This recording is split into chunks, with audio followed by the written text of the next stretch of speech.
Good news, my sister said, lifting her glass like she'd won an award. I'm moving into your guest room next week.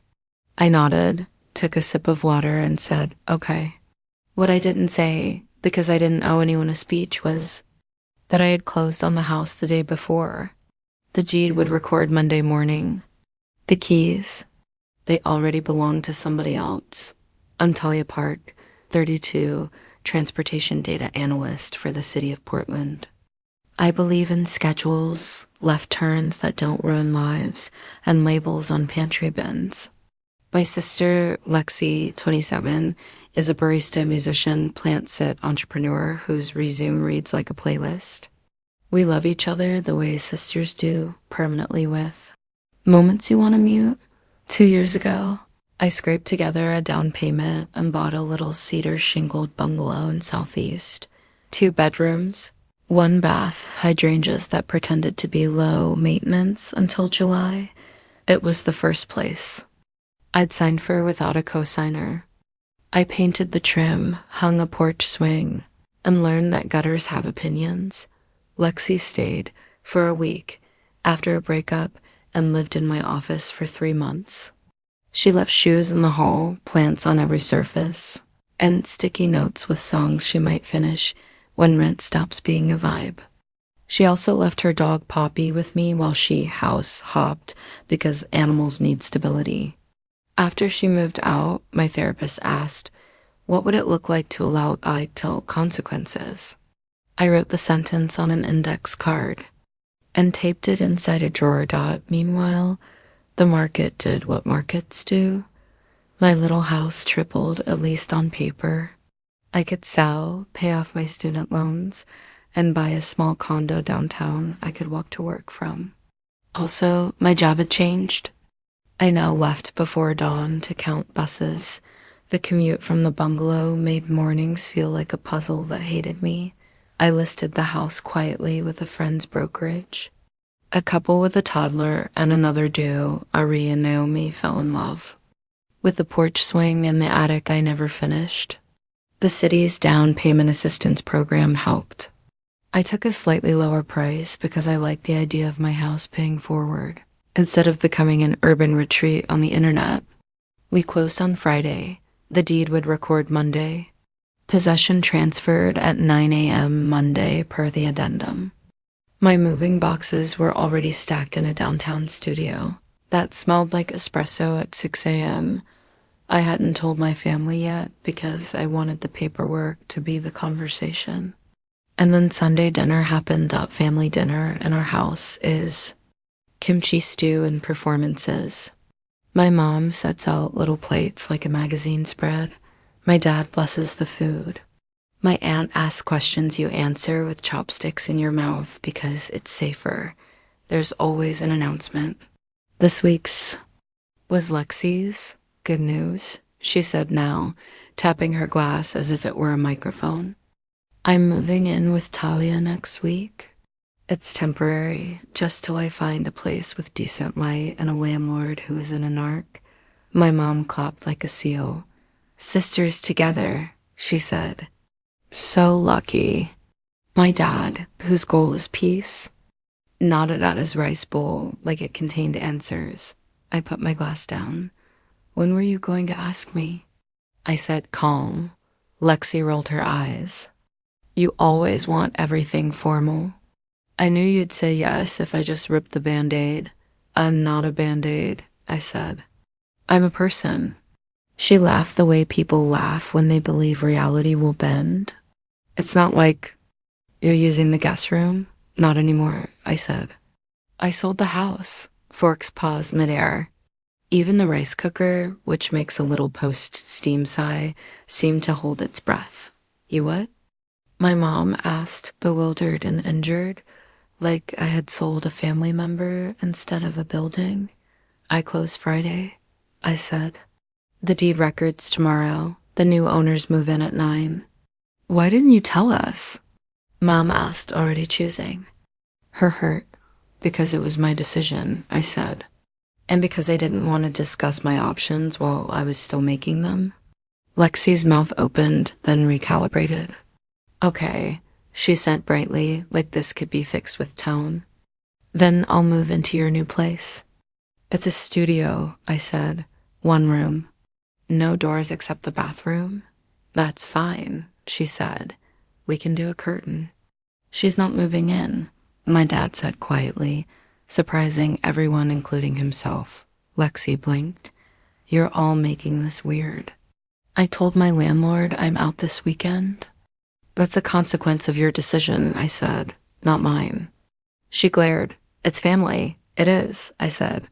Which is why I'm telling you now, so no one shows up on a porch they don't own. My mom pulled in breath like thread. Through a needle. You blindsided us. I protected my life, I said, and I gave you information. She put her chopsticks down too carefully. You sound like a lawyer. I sound like a grown-up, I said. When I got home, I turned information into paper. First, I emailed my family. Subject, house clarification-y, all just to be clear. I sold the house. Recording, Monday 9 a.m., new owners take possession. At 9 a.m. per the addendum . Please don't go to the house for any reason. It will not be my home. My new place is a studio. I'm not able to host overnight. Lex. I dash if you need resources. Here are links for short-term rooms. Deposit assistance and tenant clinics. Love. T. Attached a screenshot from the county recorder. Showing pending record warranty deed. And a photo of my now minimal studio with sunlight making a rectangle on the floor like a friendly dog. Then I texted Ari, the buyer, and the agent. Heads up, my sister might try to move in. Early. I've told her it's not my house. Can you give them PD's non-emergency number and your attorney's card just in case? They replied, got it. See you Monday. Last, because neighbors are magic, I texted Miss Verna, next door retired. School librarian, queen of the cul-de-sac. If a U-Haul shows up before Monday, will you text me? She sent back, you know I will, child. And the vigilant eye emoji. The show up, it happened at 10:07 a.m. Sunday, because of course it did. Miss Verna, truck outside. Your sister and a boy with a man bun? 5 minutes later, Ari Pinge. Hey.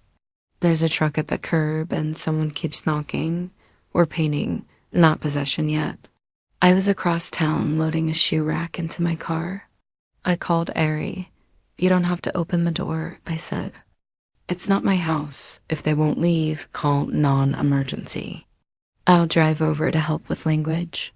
By the time I turned onto my old street, I could feel the change in air that comes before a storm or a boundary. A rented box truck sat at the curb like a giant apology that didn't mean it. Lexi stood on the porch, knocking like it was a video game with cheat codes. Her boyfriend, Finn, carried a box labeled books, which we both knew as plants. I parked and waved at Ari and Naomi inside, who stood like polite owners who had not expected their first Sunday to come with theater. Ari opened the door, crack and looked at me for guidance. Hey, I said to Lexi, what's going on? She pulled a face. We're moving in. This isn't my house, I said. You need to leave. They haven't recorded yet, she said like she'd just learned the word and wanted to wear it. You can let us in. Possession is Monday at 9, I said. Per the contract. Finn shifted the box. We can just put stuff in the garage if that's easier, he offered, trying for helpful and landing on trespass. Nothing goes. Inside, I said. You don't live here. I don't live here. The door opened a little more. Naomi stepped out, belly round, under an old concert tee. We don't want trouble, she said gently. We also want to paint a dinosaur on our kid's wall. Lexi's eyes flashed. You haven't closed, she said. Wrong as a weather prediction from 2006. We close Friday, Naomi said calmly. The deed records tomorrow? Our attorney says we can refuse entry now. She turned to me. Is it okay if we call non-emergency? We're a little freaked. Please do, I said. It's the right call. Lexi stared at me like I had betrayed her with spreadsheets. You're really going to make us leave? I'm not making you do anything, I said. I'm telling you the truth about the door. A patrol car arrived quicker than anyone expected for a quiet Sunday. The officer walked up with the posture of a person who has broken up friend fights and knows this is a cousin of those. Whose house is this? He asked. Ari and Naomi's, I said. They close Friday. Possession is tomorrow per the addendum. I'm the former owner. This is my sister. The officer looked at Lexi. The owners have asked you to leave, he said gently. If you refuse, it becomes trespassing. Lexi opened her mouth. Family, the officer shook his head. Possession is not about family. She looked at me, at the officer, at the open truck. For a second, I thought she'd go nuclear and I'd have to watch a warning become a citation. Instead, she tugged at Finn's sleeve. Let's go, she said. We're not fighting cops. Finn nodded, grateful. He slid the box back into the truck. I exhaled in a way that felt like the porch swing had finally stopped creaking dot as the truck pulled away. Miss Verna stepped out onto her porch with the unassailable moral authority of a retired librarian. I told you she said you couldn't. She called after them, then waved at me. I made lemonade. My phone lit up like a slot machine. Mom, what happened? Dad, are you okay? Lexi, you're heartless. I didn't reply to any of them immediately because adrenaline cannot read. I walked inside with a bag of painter's tape and helped Ari and Naomi finish edging the dinosaur green. With a smile, because intimidation is overrated. When I got back to my studio, I cried at my sink for 5 minutes, then made tea and wrote the email I should have written years ago. Hi, family. I won't act as a backup plan for anyone's housing. My new place is 1 room. I'm not hosting overnight. Please don't ask to just keep a few boxes in my storage locker. If you need help, I'll share resources, links below. I will cover 1 application fee per person, 1 time, if you ask in writing. After that, I'm out. I love you. I'm not a couch. I included links to deposit assistance programs, a room share bulletin, and the tenant clinic at the law school. I added, if you show up at a house I don't own, the owners will ask you to leave. I'll support them. Lexi replied with a paragraph that began, you've always thought you were better than us, and ended with, enjoy your little box. I filed it without replying because some texts are not invitations. My mom sent a shorter one. You could have told us. I did, I wrote back. Last night, Dad called. You okay? He asked, and I remembered why parenting stuck to him. He asked the right question first. I am, I said. I feel like a person. A week later, Lexi texted, do you know anyone who needs a roommate in St. John's?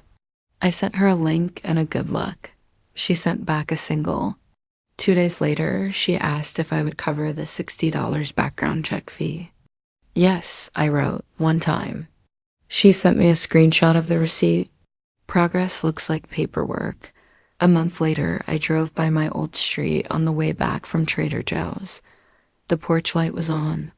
A cardboard box became a bookshelf. In the front room, there were chalk drawings on the driveway, a green creature with too many legs and a very confident smile. I felt a pinch and then a wash of relief. The house was okay. I was too. The studio suits me. In the morning, I can see the streetcar slide by while I make coffee. I walk to work along a route I helped design bike lanes I argued for, a signal. Timing I tweak so seniors could cross without sprinting. There's something grounding about walking in a city you worked on, like touching a quilt you stitched yourself. I started using Sunday nights to do the things I always said I didn't have time for, call my friend in Seattle, read the book I kept renewing and never opened, make a curry that improves my week. I put up a shelf, then a photo from a solo trip I'd put off for 3 years because I was always saving my vacation days for other people's emergencies. People think boundaries make you smaller. The truth is, they make you a shape that holds dot at. The next dinner, my parents' anniversary, mom didn't do announcements. She served ribs and asked everyone to say one specific thing they appreciated about someone else. It felt corny and like dessert at the same time. When she got to me, she said, "Talia finds answers." And for once, it didn't feel like a setup for "so she should fix this too." Lexi was late. When she came in, she hugged mom and kissed dad's cheek, then sat across from me with the smirk of a cat who had seen things. "Got a room in St. John's," she said. "2 roommates and a cat I'm not feeding." She paused. "Thanks for the 60. "You're welcome," I said. We ate. Dad told a very long story about a man at the hardware store. Mom didn't interrupt him with the version where she's the hero. I noticed the absence like a blessing you only register after it passes. A week later, Lexi texted me a photo of a plant in a sunny window with a caption, "He likes it here." I sent a heart. She sent one back. We were going to be okay, Dad, sometimes. On my way home, I walk a block out of my way to look at a different set of windows. I think about the night my sister announced a move-in plan like it was already on the calendar. I think about the morning she stood on the porch of a house she thought she could claim by volume. I think about how calm the word no can be when you've already said yes to yourself. The house was never the point. The point was who gets to write the sentence that starts with "my life." I wrote it. It's short. It holds dot when someone plans your space like it's theirs. You don't owe a fight, you owe a boundary. If the deed says it isn't yours, let the record do the talking. Write it down, say it once, and let the door be the lesson. Quiet decisions outlast loud announcements.